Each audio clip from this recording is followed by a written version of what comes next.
Assalamualaikum warahmatullahi wabarakatuh. Sahabat yang dirahmati Allah, kita sebagai orang yang beriman, ada 4 alasan sirah Nabi yang perlu kita ketahui. Berikut penjelasannya. Jangan lupa like, komen, share dan subscribe-nya. 4 alasan mengapa harus mengetahui sirah Nabi. Banyak orang di kalangan umat Islam tertarik membaca biografi orang-orang terkenal dan sukses. Mereka membacanya dengan tujuan meneladani dan berusaha meniru mereka agar bisa menggapai kesuksesan serupa. Namun sayangnya, ketertarikan serupa tidak kita dapatkan pada buku-buku biografi Nabi Muhammad. Sehingga sebagian besar umat ini tidak mengenal seseorang yang mereka sebut dalam syahadat mereka. Mereka tidak mengenal orang nomor 1 dalam agama yang mulia ini. Mengapa Anda harus mengetahui sirah atau biografi Nabi? Setidaknya ada 4 alasan utama mengapa kita harus mengetahui sirah Nabi Muhammad. Berikut keempat alasan tersebut. Pertama, sirah Nabi adalah sumber kedua dari syariat Islam. Perlu kita tahu, sumber kedua dalam syariat Islam dapat kita pahami dengan baik ketika kita telah mempelajari sirah Nabi. Ada beberapa hal yang menjadi sumber syariat Islam. Yang pertama adalah Al-Quran, dan yang kedua adalah Sunnah Nabi. Sunnah sendiri berarti segala perkataan, perbuatan, dan ketetapan Nabi. Maksud dari ketetapan di sini adalah perbuatan sahabat yang dipuji atau didiamkan dan tidak ditegur Nabi karena beliau menyepakatinya. Tentu hal ini sangat erat kaitannya dengan kajian sirah Nabi. Sehingga, sumber kedua hukum Islam tidak akan dipahami secara utuh kecuali dengan mempelajari sirah Nabi.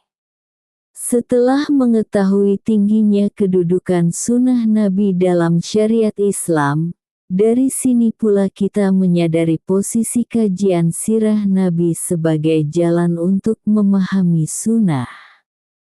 Allah berfirman, وَأَنزَلْنَا إِلَيْكَ الذِّكْرَ لِتُبَيِّنَ لِلنَّاسِ مَا نُزِّلَ إِلَيْهِمْ وَلَعَلَّهُمْ يَتَفَكَّرُونَ. Dan kami turunkan kepadamu Al-Quran, agar kamu menerangkan pada umat manusia apa yang telah diturunkan kepada mereka dan supaya mereka memikirkan. Quran Surah An-Nahl ayat 44. Tanpa sirah dan tanpa sunnah, kita tidak akan mampu memahami Al-Quran. Mempelajari sirah bukanlah semata-mata bacaan ringan atau hiburan, tapi mempelajari sirah adalah mengkaji agama. Karena ia menjadi penunjang memahami sumber pokok dari syariat ini. Dengan mempelajari sirah Nabi dan memahaminya dengan baik kita dapat mempraktikkan ubudiyah kepada Allah dengan cara benar. Namun sayang, sebagian umat Islam ada yang meragukan periwayatan sunnah dan sirah Nabi. Mereka mencukupkan diri dengan Al-Quran saja. Nabi telah memperingatkan kita akan kelompok ini.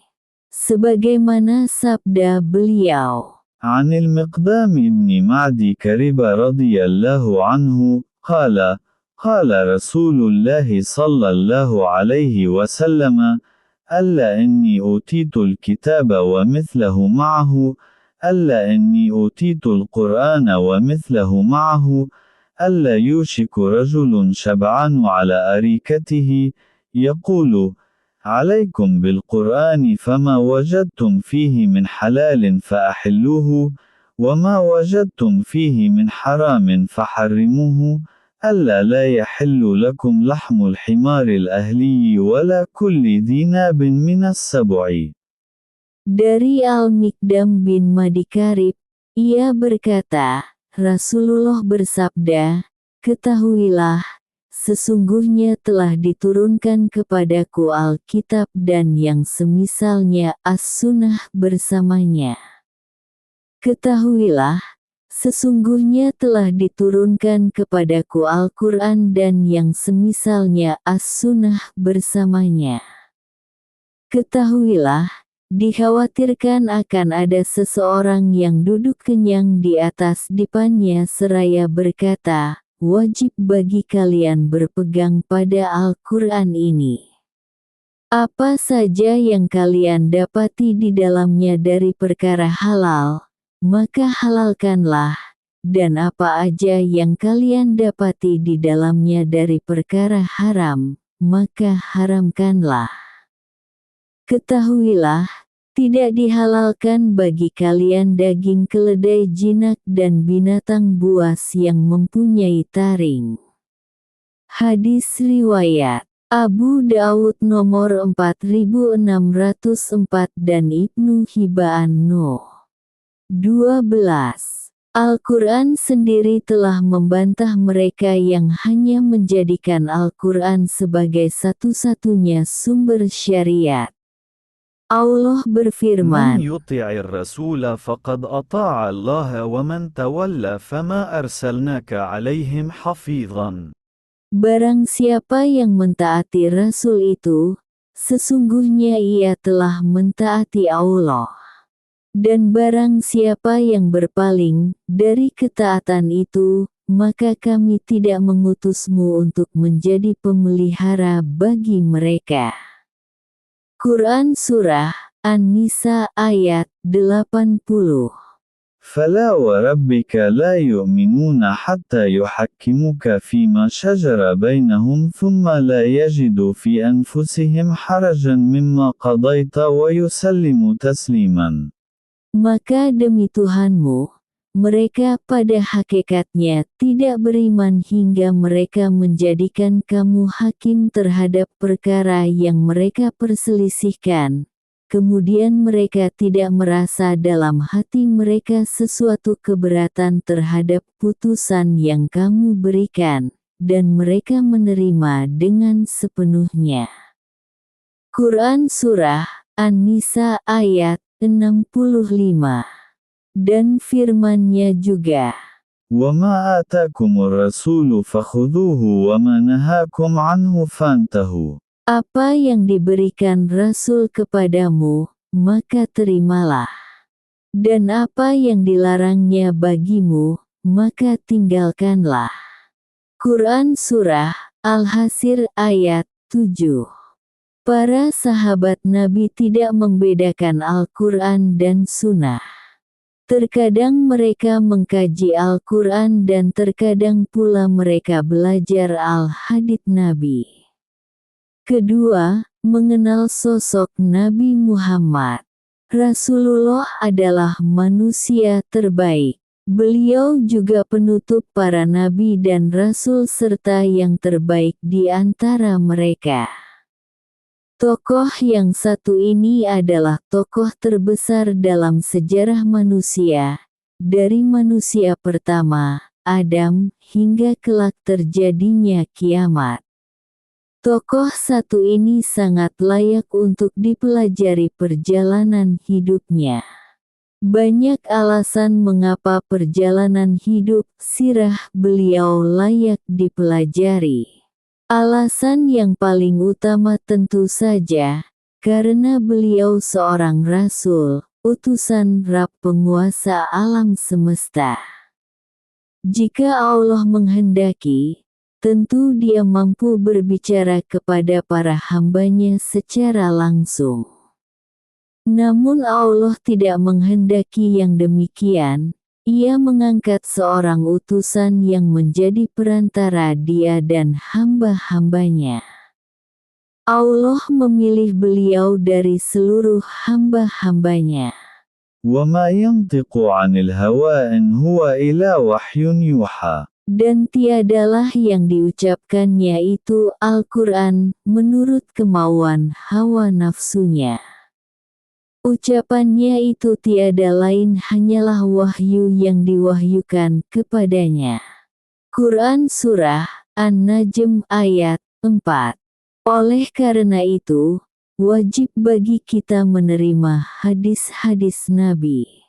Konsekuensinya pula wajib bagi kita mempelajari sirahnya. Karena sirah adalah praktik nyata perintah Allah melalui diri Rasulullah. Ketiga, menimbulkan kecintaan kepada Nabi. Seseorang wajib mengupayakan bagaimana agar ia bisa mencintai Nabi. Karena mencintai beliau adalah sebuah kewajiban. Cinta kepada beliau harus di atas cinta kepada seluruh makhluk lainnya. Nabi bersabda, لا يؤمن أحدكم حتى أكون أحب إليه من ولده ووالده والناس أجمعين. salah seorang di antara kalian tidak beriman dengan sempurna, sampai aku lebih dicintainya dari anak dan kedua orang tuanya serta seluruh manusia. Hari Bukhari dan Muslim. Kita pun telah mendengar dialog Nabi dengan Umar bin Al-Khattab radhiyallahu anhu. قال عمر بن الخطاب يا رسول الله لأنت أحب إلي من كل شيء إلا من نفسي.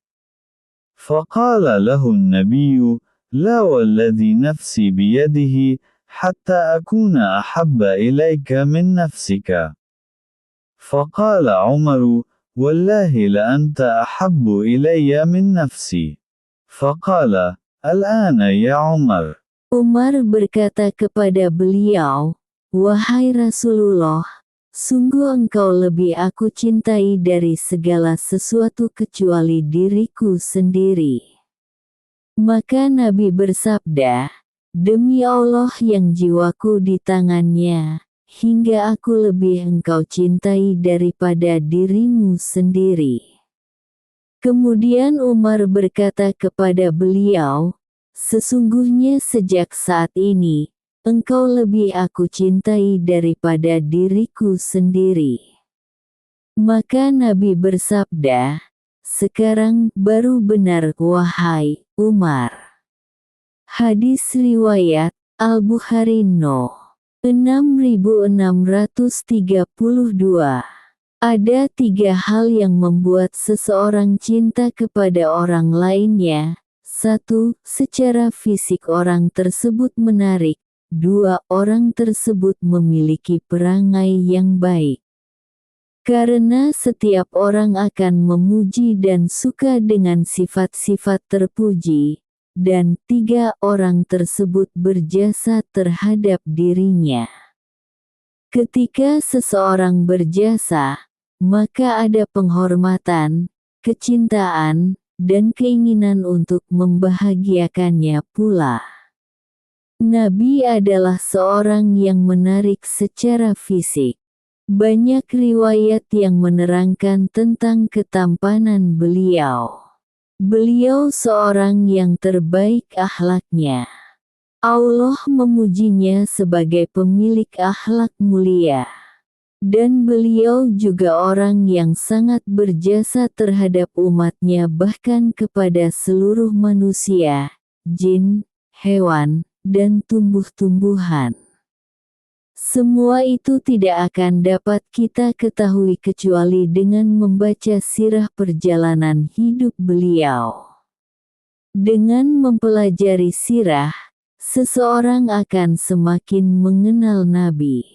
Semakin mengenal beliau, maka semakin bertambah kecintaan kepadanya.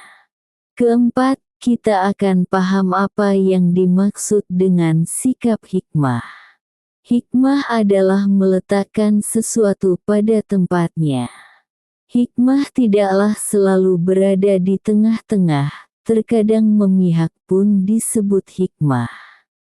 Orang sering menyebut sikap hikmah ini dengan bijaksana.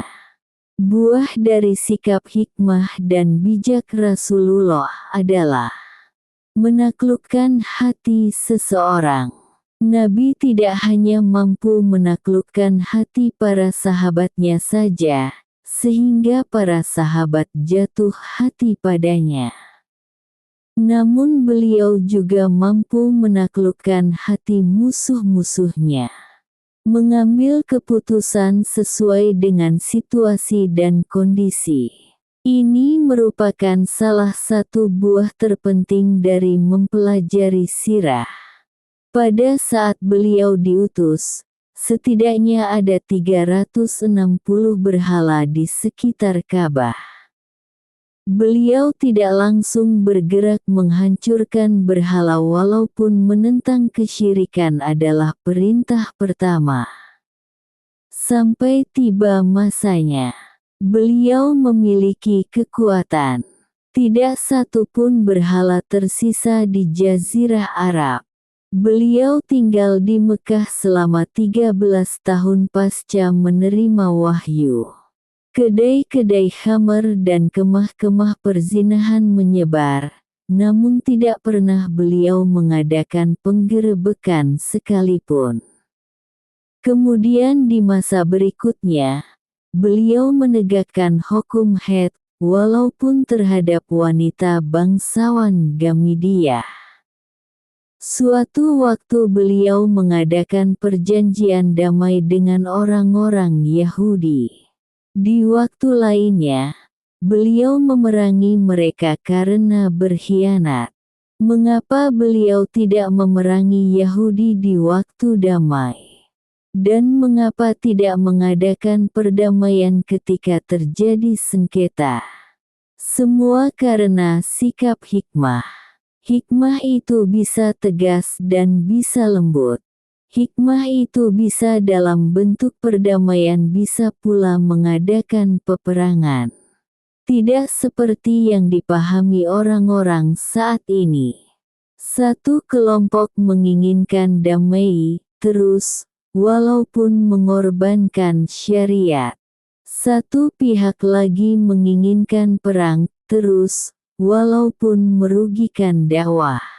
Ada masa beliau memerintahkan para sahabatnya bersabar. Ketika keluarga Yasir disiksa oleh Quraisy, beliau perintahkan sabar dan menjanjikan surga atas kesabaran tersebut.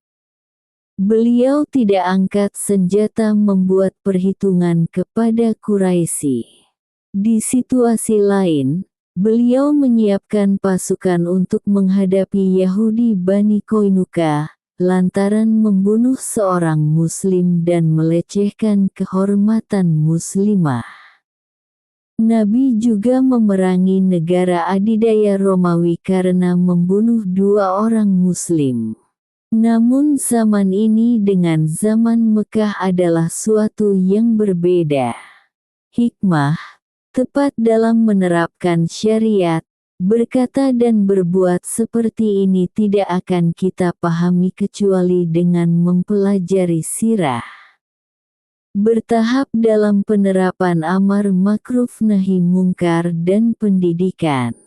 Nabi menempuh metode bertahap dalam amar makruf nahi mungkar dan pendidikan.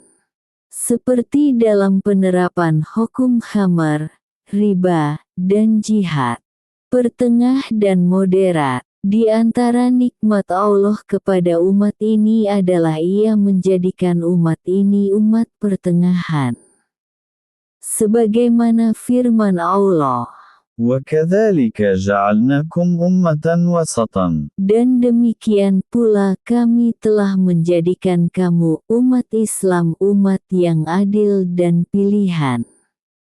Quran Surah Al-Baqarah ayat 143.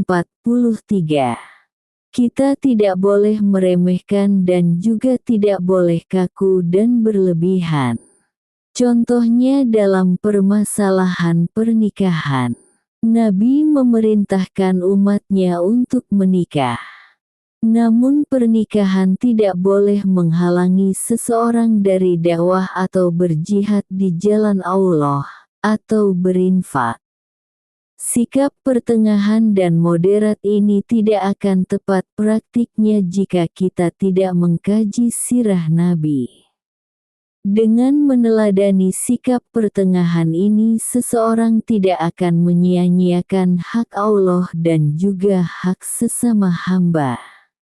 Itulah penjelasan tentang 4 alasan, mengapa kita harus mengetahui sirah Nabi. Terima kasih, semoga bermanfaat.